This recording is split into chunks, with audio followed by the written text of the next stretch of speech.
Vamos falar desse grande homem levantado por Deus, Martinho Lutero.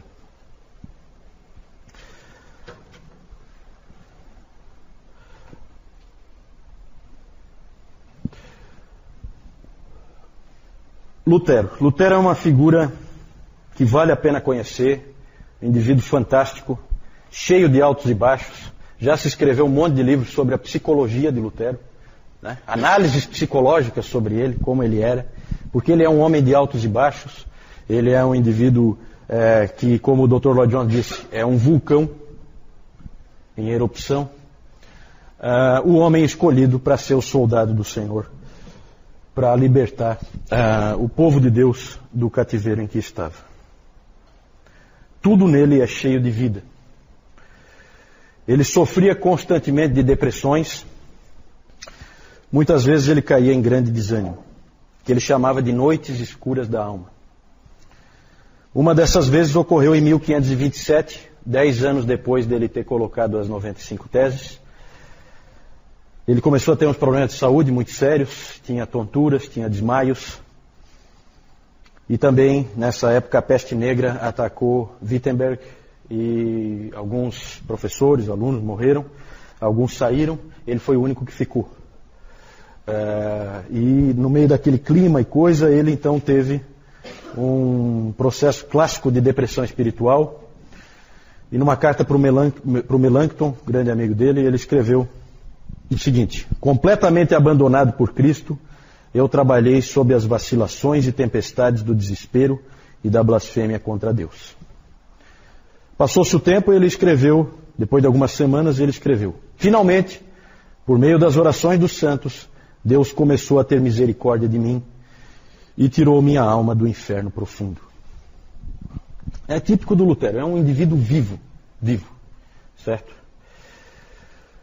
Quando Lutero saiu, nessa época aqui, quando Lutero saiu desse momento, dessa noite escura da alma, em 1527, ele então escreveu um hino. Ein feste Burg ist unser Gott. Castelo forte é o nosso Deus. Certo? Que representava aquele momento que ele estava vivendo. Vocês conhecem, né, o hino? Às vezes o Moisés e o Márcio colocam para nós aí: castelo forte é o nosso Deus, espada e bom escudo. Né? É assim que ele começa. É um hino de guerra, porque esse cara é um soldado. Pode ter certeza disso. Uma biografia recente do Lutero, o título é assim: Lutero, um homem entre Deus e o diabo. Isso aí realmente tem muita razão de ser. Esse castelo forte é nosso Deus, ele se inspirou no Salmo 46:1. Deus é o nosso refúgio e fortaleza, socorro bem presente nas tribulações. E o hino, vocês podem ver uma outra hora com calma, nós não temos tempo aqui. É um símbolo perfeito da vida desse grande homem. Ele tinha um grande inimigo.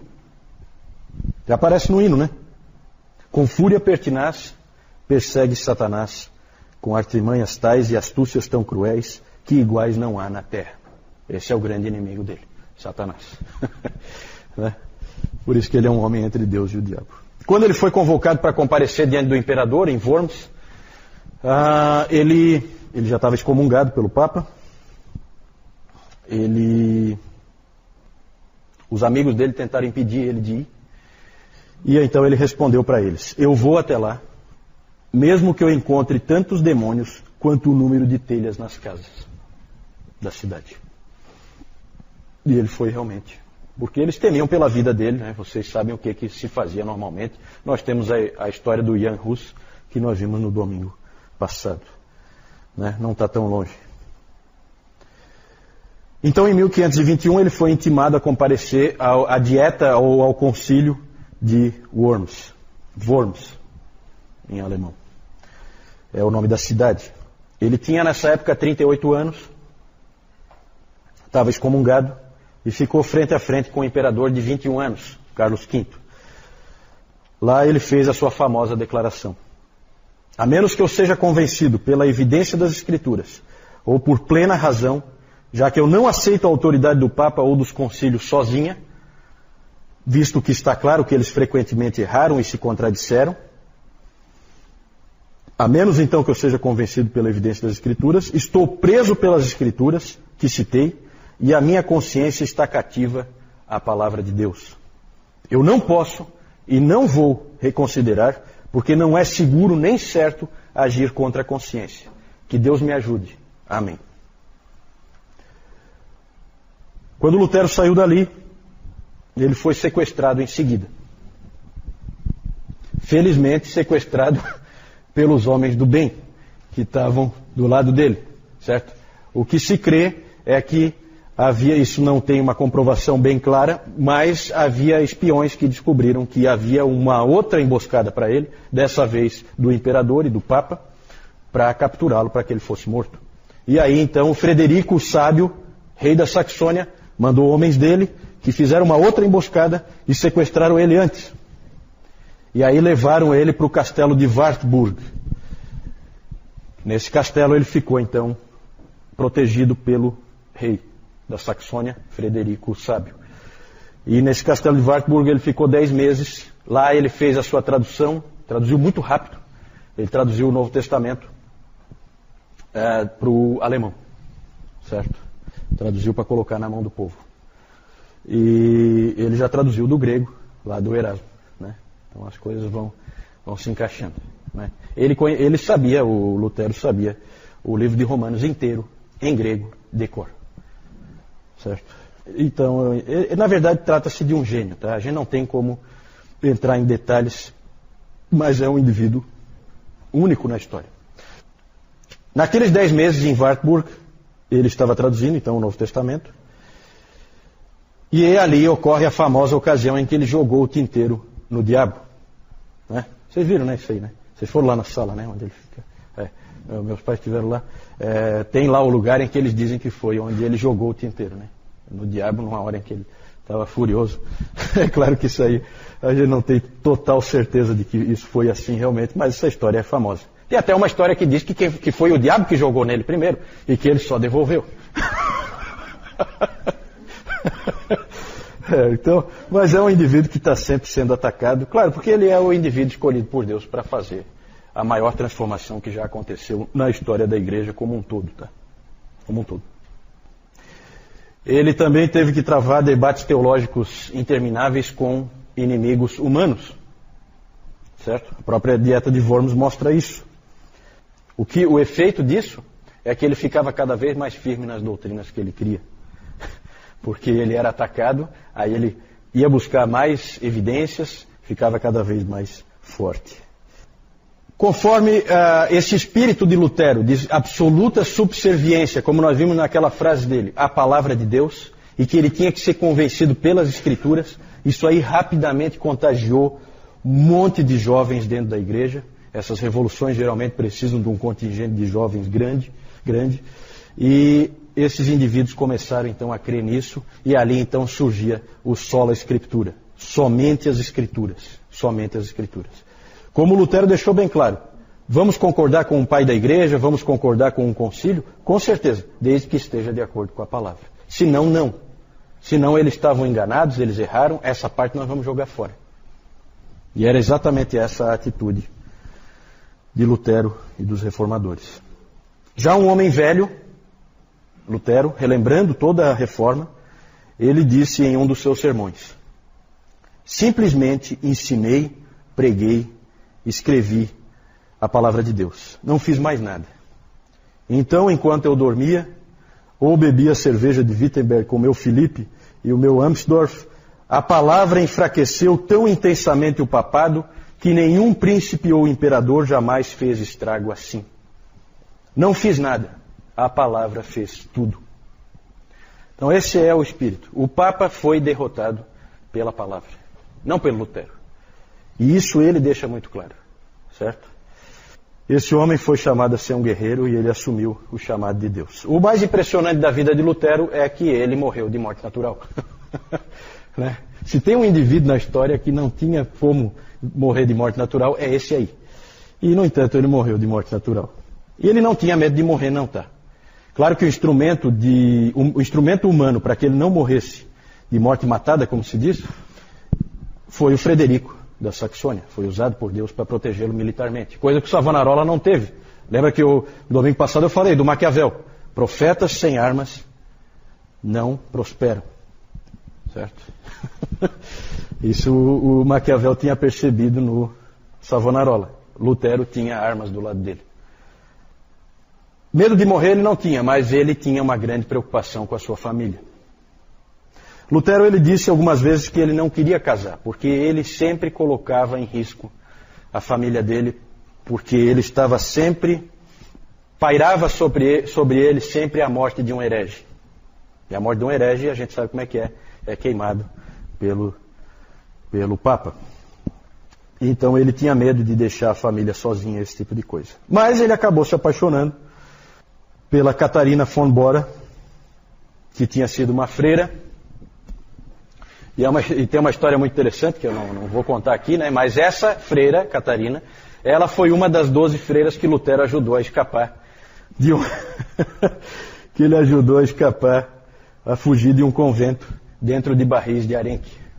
Certo? Ele ajudou 12 freiras a fugir de lá de dentro.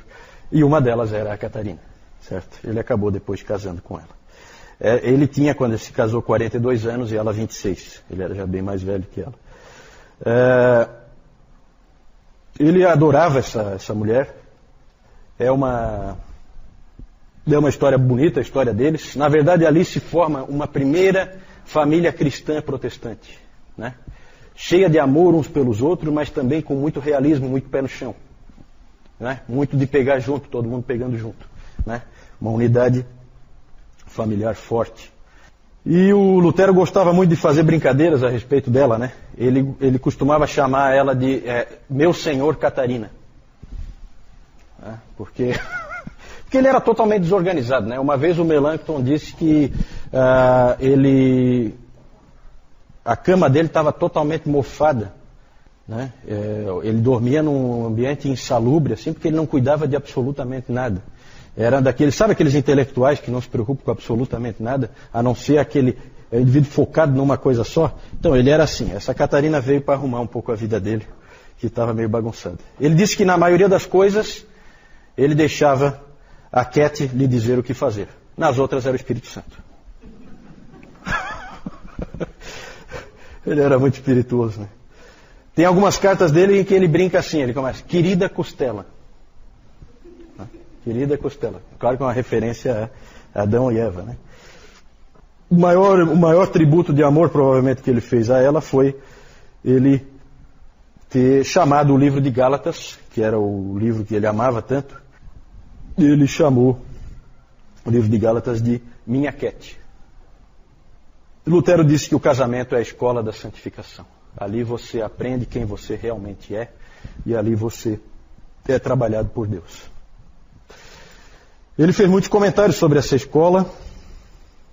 Ele tinha uma família maravilhosa, foram 5 filhos, 3 rapazes e 2 moças.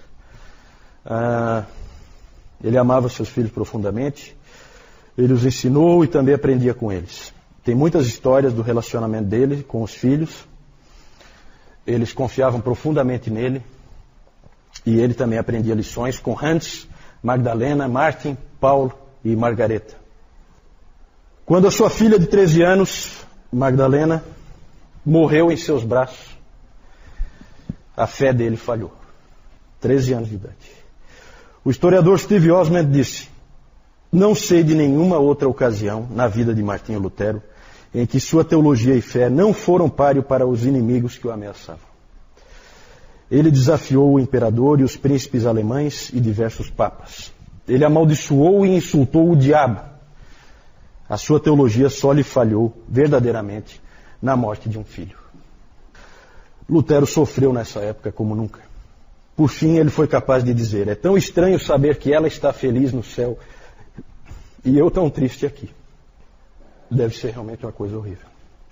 Quando a outra filha dele, Margareta, 2 anos depois, também parecia que ia morrer, ele disse que não ficaria tão bravo com Deus dessa vez, porque ele já tinha aprendido a lição. Mas levou um bom tempo para Lutero voltar a confiar e a amar a Deus novamente. Lutero também cometeu erros. Ele tinha dito, uma vez, que o cristão era simul justus et peccator. Ao mesmo tempo, justo e pecador. É assim que é o cristão. Ele é justo e ele é pecador. Ele é as duas coisas. E ele cometeu erros na vida dele. Ele disse também uma vez que o cristão sabe e sente 3 coisas a respeito de si mesmo. Somos sempre pecadores, estamos sempre nos arrependendo e somos sempre perdoados. O professor Calhoun, quando vai falar dos erros de Lutero, ele diz assim, que se o Lutero estivesse ali sentado, Lutero diria assim, erros não, pecados. Porque Lutero gosta de colocar as coisas como elas são, né? Mas ele teve alguns erros, eu não vou entrar em detalhes, mas só para vocês saberem, né? Ele não é diferente dos outros personagens que a gente conhece, inclusive da Bíblia, que sempre tem os seus defeitos e os seus erros, alguns graves. 4 coisas principalmente foram grandes erros dele. A sua participação na Guerra dos Camponeses, em que ele apoiou o uso de armas para conter os camponeses. A recomendação de bigamia secreta a Filipe de Hesse, essa não ficou bem clara. A sua atitude para com os judeus, bastante negativa. E a sua linguagem em modos grosseiros. Esse aí é típico dele, né? Ele era muito grosseiro na maneira de falar, né? Na verdade, era comum no meio em que ele estava que as pessoas falassem daquela maneira, e ele falava também.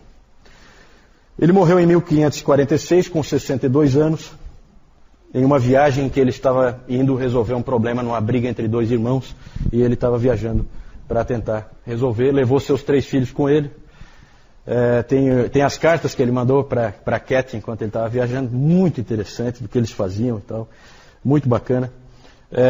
E no meio dessa viagem ele acabou passando mal e acabou falecendo.